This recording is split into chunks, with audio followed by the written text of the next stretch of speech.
Buenos días, profesor y compañeros. Nosotros mediante este video le vamos a presentar nuestro proyecto final de multimedia. Mi grupo está conformado por quien les habla, Aliana Hernández, María Laura Guerrero, María Carolina García y Abraham Mancera. Bueno, profe, básicamente la idea que tenemos es realizar una serie de diapositivas mostrándoles los temas que hemos dado durante todo el semestre. Y en cada diapositiva vamos explicándoles sobre el tema. Gracias, espero que les guste. Chao. Bueno, profesor y compañeros, mi nombre es María Laura y yo los voy a estar acompañando en las diapositivas de relación entre la filosofía y la psicología y en la de psicología y fisiología. Bueno, es muy importante hablar sobre la relación que tiene o cómo influye la fisiología en la psicología antes de entrar en sí hablando sobre la psicología. Bueno, la filosofía, como la madre de las ciencias, ha proporcionado los esquemas básicos de referencia que hoy se utilizan o en los que se fundamentan las principales teorías y modelos psicológicos, como lo son el empirismo, el asociacionismo, el materialismo, entre otros. Además de esto, encontramos importantes filósofos que han aportado muchísimo en el desarrollo o en la creación de esta psicología. Encontramos, por ejemplo, a Platón, a Aristóteles, a Descartes, a John Locke, entre otros. Platón en sí lo que decía era que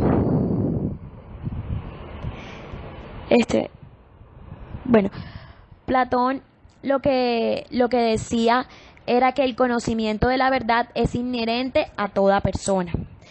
Tenemos también a Aristóteles, que planteaba que el conocimiento se obtiene a través de los sentidos, es decir, por medio de la experiencia. En el caso de Descartes, que es un filósofo de la era contemporánea, se le conoce por su dualismo psicofisiológico.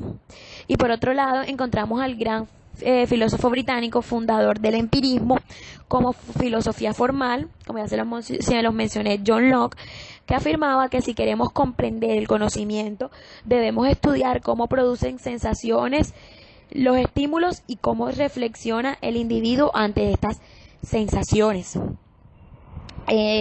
También estamos en el caso de Ebbinghaus, con su ejercicio de las sílabas sin sentido. Entonces sería preciso hablar de las leyes de asociaciones y dice que las leyes de asociaciones son proactivas, son más fuertes que las retroactivas y cada uno de estos pensadores son de gran aporte para la psicología. El de Aristóteles aportó en las áreas de motivación, aprendizaje, cognición y psicofisiología. John Locke aportó en la psicología exactamente en la sensación y la percepción. Y cada uno de estos anteriores filósofos aportaron conocimientos sobre las conductas innatas y leyes de asociación. Por esto y por otras cosas más, la psicología ha sido de gran ayuda para la psicología. Bueno, como les mencioné al principio de este video, yo también les voy a estar explicando un poquito sobre la psicología y la fisiología, la relación o cómo influye la fisiología en la psicología. Los desarrollos que en la fisiología, se dieron que fueron decisivos para la emergencia de la nueva psicología se basan primero en las investigaciones fisiológicas que fueron producto del trabajo científico donde el alemán Johannes Müller respaldó el uso del método científico, y en estas dos disciplinas se postuló la teoría de las energías específicas de los nervios, lo cual guió e impulsó a la nueva psicología. Otro grande aporte fueron las investigaciones sobre el funcionamiento cerebral y del sistema nervioso central. Los principales representantes o impulsadores que hacen parte de este grupo fueron científicos como Hermann von Helmholtz, Luis Galvani, Ramón y Cajal, Ernest Weber y Theodor Fechner. Hermann von Helmholtz se destacó en el terreno de las mediciones de los impulsos nerviosos, ya que con este contribuyeron al desarrollo del denominado tiempo de reacción, que sería parte del estudio de la psicología experimental. Encontramos también a Luis Galvani, que descubrió que los impulsos nerviosos eran eléctricos.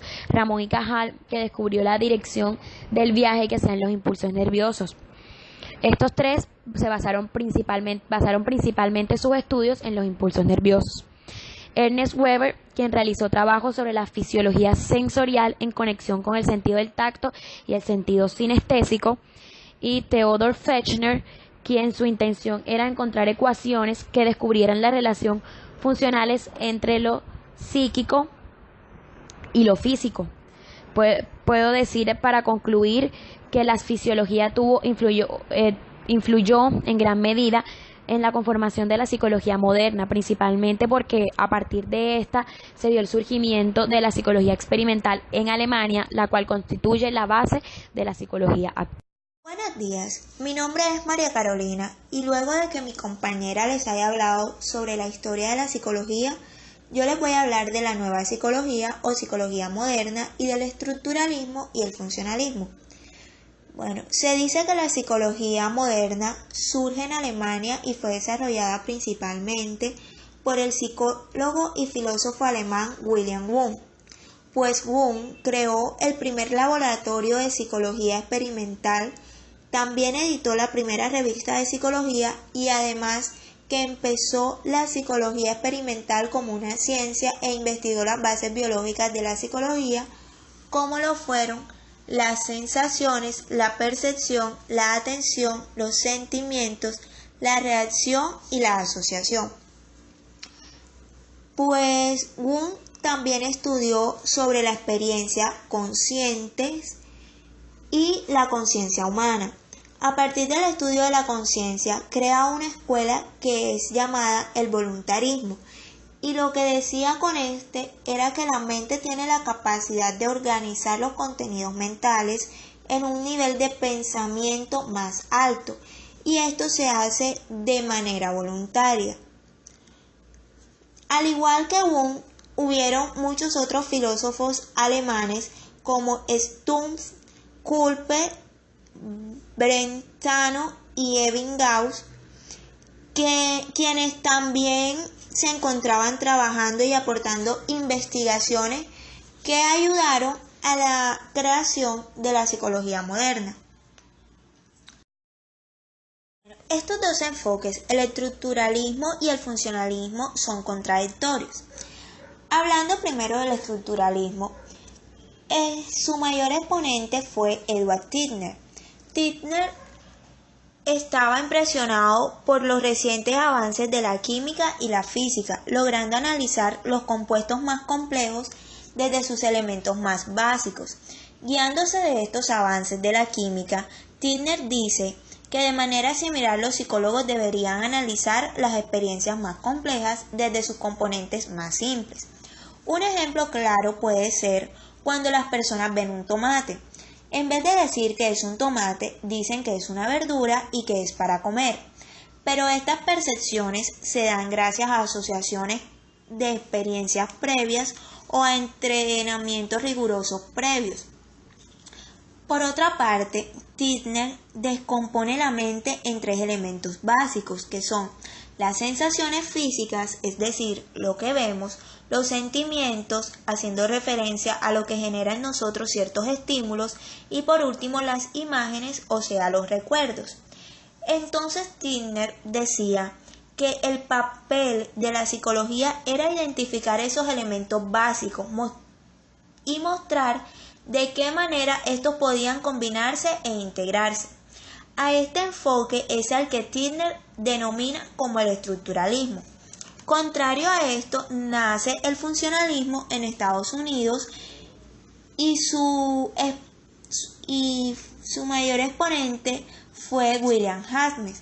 Este enfoque nace como una crítica al estructuralismo, pues James, a diferencia de Titchener y en cierto punto de Wundt, dice que los elementos de las experiencias, o sea, las sensaciones puras sin asociaciones, simplemente no existían porque nuestra mente realiza asociaciones todo el tiempo. Por otra parte, James también menciona que las sensaciones, los sentimientos y las imágenes no se pueden separar como en su momento Titchener lo hizo, pues él dice que la conciencia fluye por sí sola de manera continua. Bueno, como su nombre lo indica, el funcionalismo es una corriente enfocada a la función de la mente y no tanto a su estructura como lo era en el estructuralismo. Es decir, cómo interactuamos como individuos con nuestro entorno y cómo nos desenvolvemos en el medio. Hola, mi nombre es Aura Macea. Bueno, yo les voy a hablar un poco sobre la teoría de la evolución. Bueno, antes de que se diera la teoría de la selección natural, existía una teoría llamada creacionismo, pues esta decía que todas las especies que existían en la Tierra fueron creadas por un ser divino, pero luego esta teoría fue criticada por varios científicos que decían que existía pues una diversidad de especies que no pudieron ser creadas en tan poco tiempo. Jean Lamarck fue un científico francés y fue el primer científico moderno en elaborar una teoría que hablara sobre la evolución. Lamarck propuso en esta teoría que todas las especies descienden de otras especies similares y mencionaba que estos cambios se dan a partir de tres factores importantes. Uno de ellos son los cambios ambientales, pues que en este dice que el ambiente cambia constantemente y las especies tienden a acomodarse a estos cambios. El segundo de estos es el sentimiento interior, pues que en esto las especies hacen esfuerzos inconscientes que los ayudan pues a realizar tareas un poco más complejas. Y por último, la ley del uso y desuso, pues que en esta dice que los organismos que más se utilizan evolucionarán y los que no se eliminarán. Un claro ejemplo de estos factores pues es la evolución de las jirafas. Charles Darwin fue un científico inglés el cual propone y explica la teoría de la evolución, pues él decía que los tres factores de cambio que mencionaba Lamarck no eran los que dirigían la evolución, sino que lo que hacía que se diera era el azar. Darwin realizó un viaje de gran importancia que lo llevó a crear la teoría de la evolución. En este viaje él se dio cuenta de las similitudes y diferencias que podrían existir pues en organismos de la misma especie.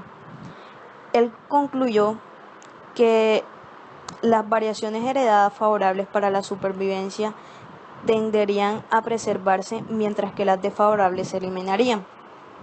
También se presenta pues la selección natural, que dice que los organismos mejor adaptados tienen mayor probabilidad de sobrevivir y reproducirse.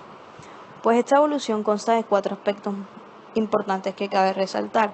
El primero, que es la variación, el segundo, que es la producción, el tercero, la lucha por la existencia y por último, la supervivencia del más apto.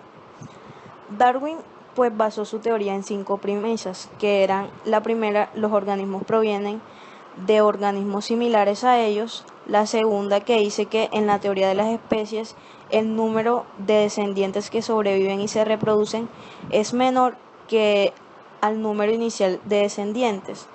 El tercero es que existen variaciones entre individuos y esta puede ser heredables.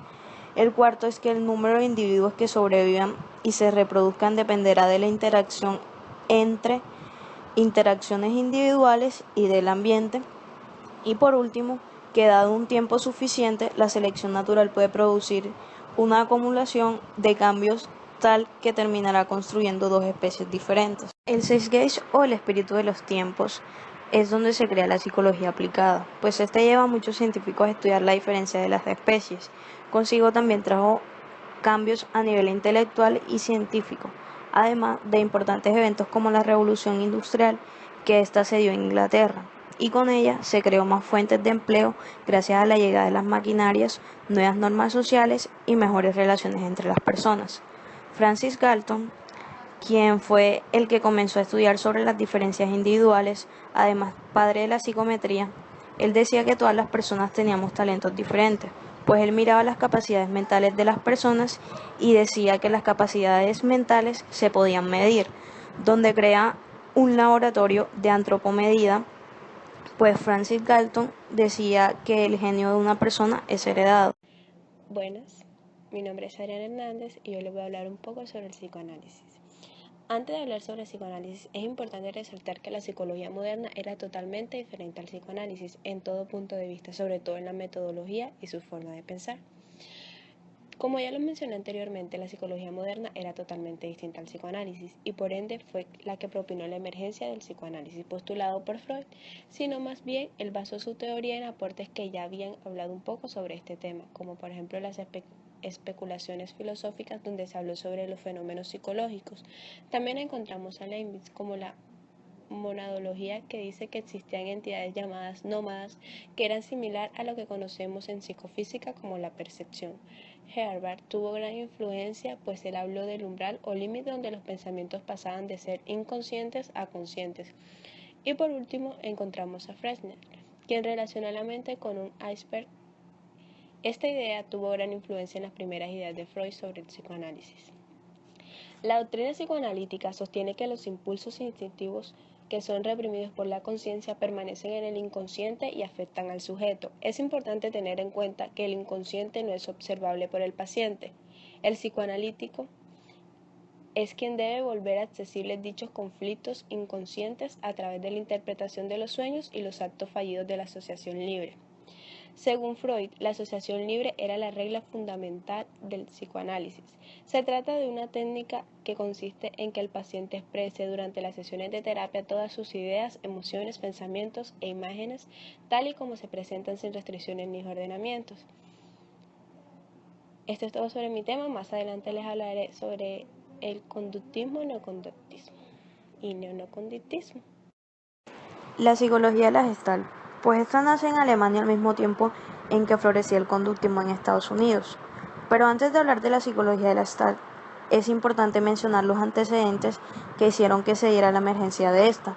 Pues los principales son Kant, pues que mencionaba que los estados mentales aparecían como la unión de pequeñas partes que formaba una experiencia consciente. Marx, que decía que la percepción de los objetos no cambia aun cuando nosotros cambiemos nuestra orientación o nuestra perspectiva. Y por último, la fenomenología, que esta menciona que debemos explicar las experiencias inmediatas como ocurren. Bueno, el término de Gestalt hace referencia a la forma, pero más que forma hace referencia a la esencia de la forma. Los psicólogos de la Gestalt aceptaban el valor de la conciencia, pero estos criticaban la teoría que mencionaba que la conciencia estaba reducida en átomos o elementos. Por ende, la psicología de la Gestalt estaba en contra del estructuralismo, pues que este era el que mencionaba esta teoría.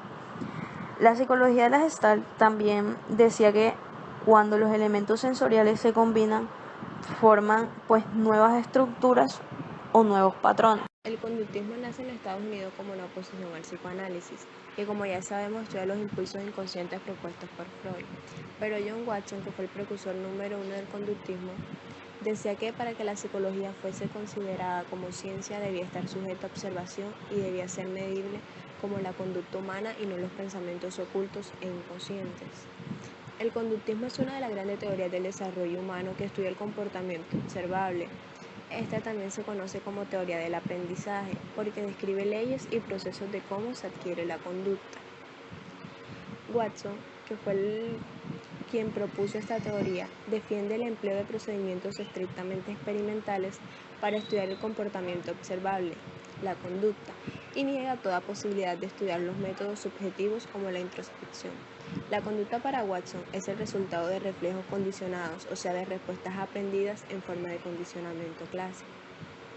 En el conductismo nace un término conocido como condicionamiento, que hace referencia al proceso de aprendizaje, y el término se emplea para enfatizar la importancia de las conductas o acciones repetidas. En esta encontramos dos tipos: condicionamiento clásico y condicionamiento instrumental u operante. El neoconductismo, desarrollado en 1960 y 1990. A diferencia del condicionamiento de Skinner, el neoconductismo regresó al estudio de los procesos mentales y cognitivos. En este se crea una nueva técnica llamada aprendizaje por observación. Sus principales precursores fueron Rother y Albert Bandura.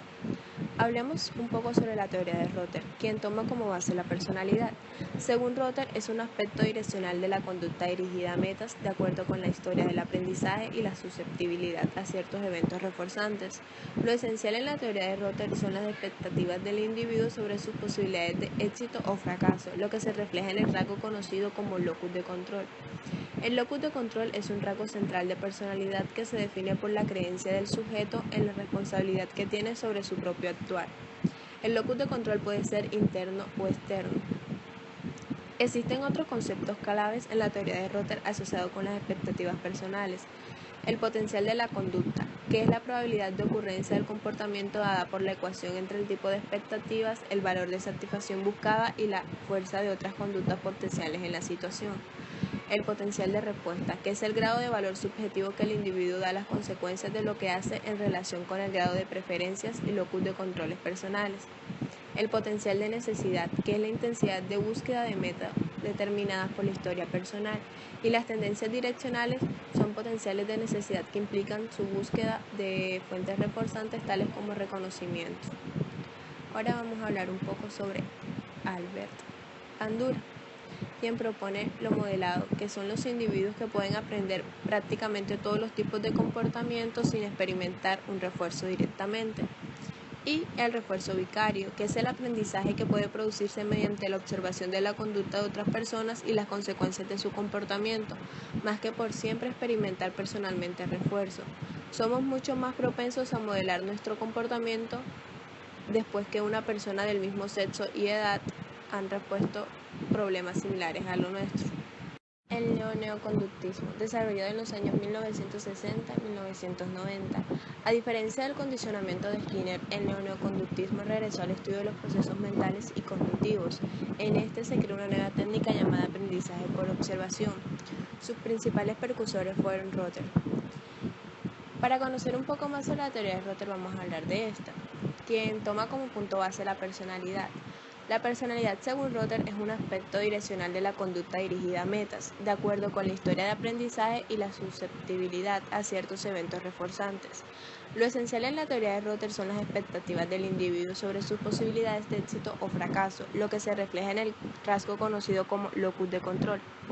El locus de control es un rasgo central de la personalidad que se define por la creencia del sujeto en la responsabilidad que tiene sobre su propio actuar.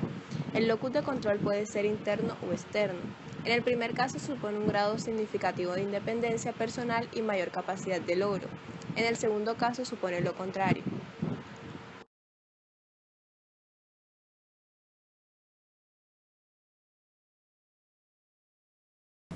Hola profesora y compañeros, estamos aquí para mostrarles nuestra idea para el proyecto final. Hola profe, le estamos presentando nuestra idea para el proyecto de Historia y Sistemas. Mi grupo está conformado por Adriana Hernández.